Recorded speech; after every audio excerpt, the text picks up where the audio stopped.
Hello, this is a review of the Visconti Rembrandt fountain pen that I recently purchased off of eBay for I think $124, free shipping. I think most places have it for $155, but I'm sure you can find good deals or better deals than $155. This is the cheapest Visconti pen that you can buy that I know of, and because it's a new acquisition, I'm showing it with the box and everything. It did come with a little Visconti booklet, which has some really neat little features about their pens and the story, if you will, and pictures of the Queen and the Pope and President Obama and George Bush and Clint Eastwood and all that stuff. Oprah, Morgan Freeman. So apparently a lot of famous people like to use the really expensive Viscontis, which this isn't. So this is kind of my foray into Visconti, and I just wanted to try it out, try their cheapest model out before I even thought about spending more money.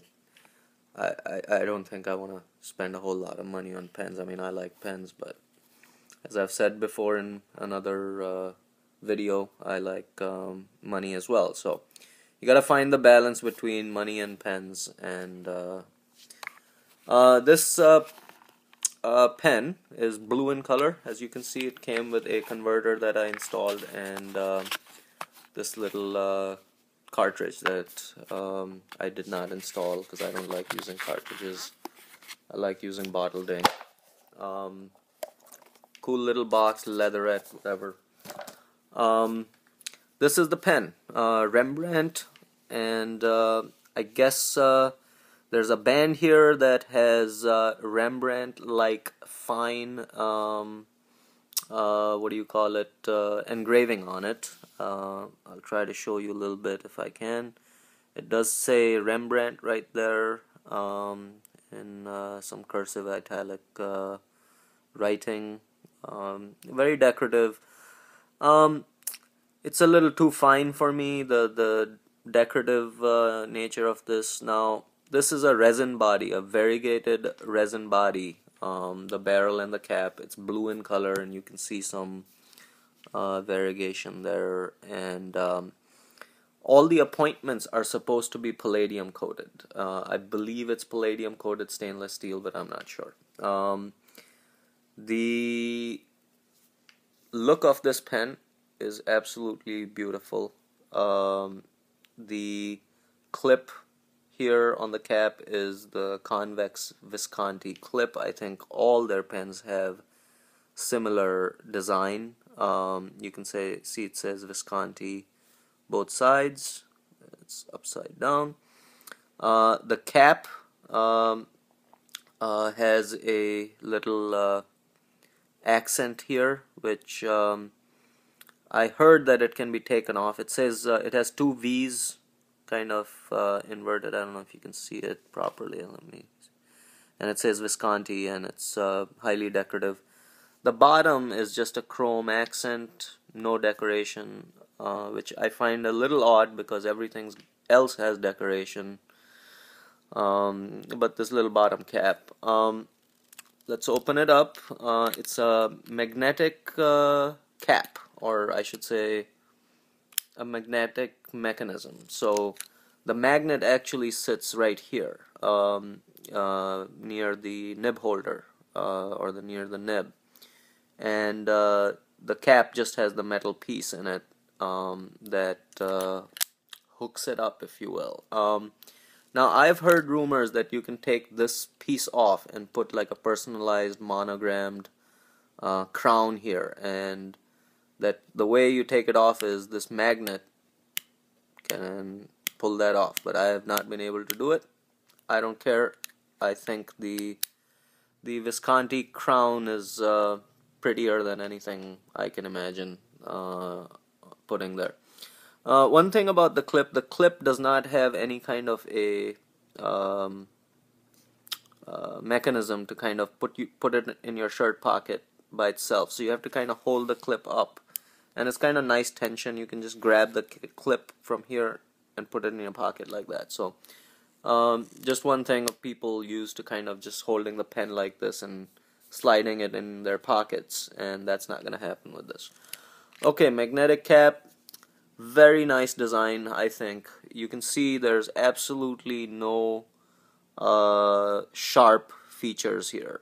This is a chrome grip, and the barrel is, I think the whole pen is about 5.5 inches, which is about ½ inch smaller than I would prefer. I like this size, but I would prefer slightly bigger because I don't post my pens. I mean, you can post this pen, let me just show you. Fits real nice and tight, won't go anywhere. All that's craftsmanship, generally speaking, good. Actually, just craftsmanship wise, this thing's got a little wiggle in it, the clip. And in fact, when you put the cap on, the cap wiggles around just a little bit. For a $150 pen from Visconti, I was expecting better fit and finish than that, but maybe I'm being too nitpicky. Let's open this up. Standard converter, I've got red ink in it, Noodler's ink in it. Now, here's why I don't mind paying more than $100 for this pen. That nib. I mean, it is a sexy, sexy nib. I know it sounds weird, but this is such a beautiful nib. It's got the traditional Visconti vent hole, which is like a, let me see if I can get it a little higher here. It's kind of like a quarter or new moon type shape, just above the tines there, and some beautiful decoration, and it says Visconti Firenze fine. It's a fine nib, but you can see how beautiful that is. I mean, I love the proportion of everything. Nice big nib compared to the pen size. You can see the girth is kind of nice. I mean, it feels like a, it's not heavy, but it feels like a substantial pen. I mean, it's not light either, but I think it's just a very good weight. I mean, I like heavier pens, but this would be a good weight pen. I mean, there's nothing wrong with this weight. The heaviness that I like is just a personal preference.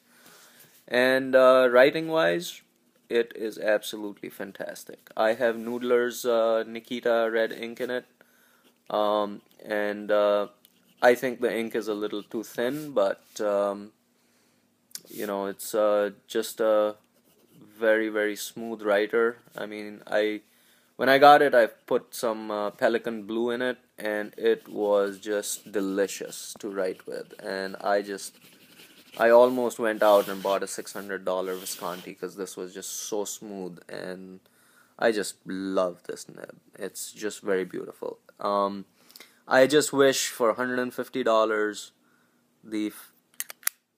there were no wiggles. And by the way, this black the Visconti here and the black inlay or whatever you want to call it, it comes off real easy, and this is not the highest quality in my book. I mean, I did a couple of reviews of Caran d'Ache and Faber-Castell. I'm gonna say their fit and finish is better than this pen, just because of those two issues, the little wiggle here and the little wiggle there. I was expecting a little more. I'm glad I didn't spend the $600. Whatever chance there was of me doing that, say 30%, because if a $600 pen had that wiggle or whatever, I would have been very, very upset, because I have my Caran d'Ache and Faber-Castell, which are under $170, $80 pens that have, I'm gonna say, at the risk of sounding a little stupid, better fit and finish than this. So overall, very, very nice pen. Just a couple of little niggles, let's call it, and leave it at that. So very excited to have this in my collection. I don't think I'll be buying any more Viscontis, just because if they can't achieve quality in their lower end, I don't want to risk it with the higher end. So But who knows what the future holds. Hope you enjoyed this video. Thanks for watching.